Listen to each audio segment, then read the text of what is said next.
একদিকে দুধিয়ায় যেমন দুশ্চিন্তা বাড়ছে, তেমন অন্যদিকে তাবাকশির দিকে যদি নজর রাখি, নতুন করে বিপদের মুখে তাবাকশি। রাতভর মিরিকে বৃষ্টির জের, মিরিক তাবাকশির সংযোগকারী রাস্তায় বিপদ। নতুন হিউম পাইপের সেতু ভাসার আশঙ্কা।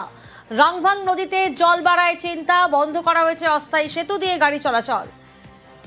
পার্থ প্রতিনিধি আমাদের সঙ্গে রয়েছেন। পার্থ, সেক্ষেত্রে বিকল্প কোনো রুটের ব্যবস্থা করা হয়েছে পর্যটকদের জন্য?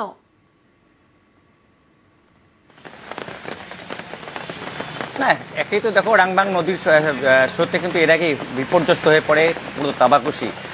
যা হাল ফিরতে প্রায় বছর দেড়েক লাগবে, কিন্তু মিরিক এবং তাবাকশির সংযোগকারী যে শর্ট রুট, সেখানে লোহার সেতু উড়ে যায় গত 4 অক্টোবরের প্রবল বর্ষণে। নতুন করে সেখানে হিউম পাইপের বিকল্প সেতু তৈরি করে দেওয়া হয়, কিন্তু তার উপর দিয়েও জল বইতে থাকায় অবিরাম বৃষ্টি চলছে মিরিক জুড়ে, এবং সেই রাস্তা দিয়েও আপাতত কিন্তু ছোট গাড়ি অর্থাৎ 2 চাকার মোটর বাইক চলাচলের উপরেও কিন্তু নিষেধাজ্ঞা জারি করেছে স্থানীয় প্রশাসন। এবং রাংভাং নদীর জল কিন্তু ক্রমেই ফুলে ফেঁপে উঠছে। একেই তো দার্জিলিং পাহাড়ে বৃষ্টি হচ্ছে, সঙ্গে সুকিয়া পুকুরি থেকে শুরু করে মিরিক সর্বত্র টানা বৃষ্টির জেরে কিন্তু রাংভাং নদী ফুলে ফেঁপে ওঠায় নতুন করে কিন্তু বিপত্তি এবং স্বাভাবিকভাবে আরও দুর্ভোগ বাড়ছে তাবাকশির। বেশ, পাশাপাশি নজর রাখবো একদিকে নর্থ সিকিম, একদিকে কালিম্পং। বৃষ্টির জল বাড়ছে তিস্তায়, দুশ্চিন্তায় তিস্তা পাড়ের বাসিন্দারা। পার্থ, সেক্ষেত্রে তিস্তা পাড়ের বাসিন্দারা তারা কিভাবে এই পরিস্থিতি মোকাবিলা করবেন?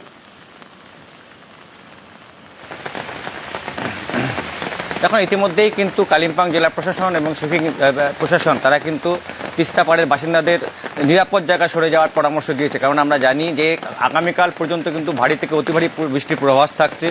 একদিকে নর্থ সিকিমের মঙ্গন থেকে শুরু করে সেই প্রান্ত চুংথাং, অন্যদিকে কালিম্পং জুড়েও কিন্তু ভারী থেকে অতি ভারী বৃষ্টির পূর্বাভাস থাকে। দার্জিলিং ও লাল সতর্কতা ইতিমধ্যে জারি করা হয়েছে।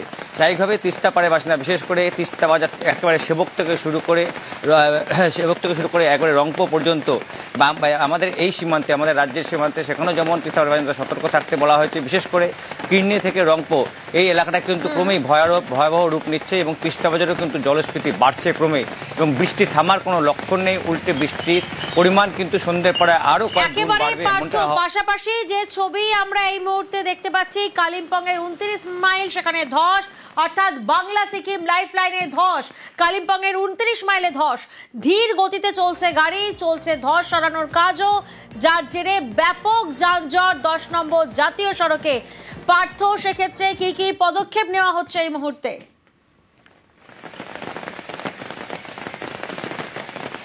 দেখো, একই তো ধসপ্রবণ এলাকা হিসেবে পরিচিত রয়েছে 10 নম্বর জাতীয় সড়কে একাধিক জায়গা, এবং সেই মতো 29 মাইলও বিক্ষিপ্তভাবে কিন্তু দফায় দফায় ধস নামছে, এবং তার জেরে গাড়ি চলাচল বন্ধ হয়নি, কিন্তু গাড়ি থমকে যাচ্ছে এবং ব্যাপক যানজট তৈরি হচ্ছে।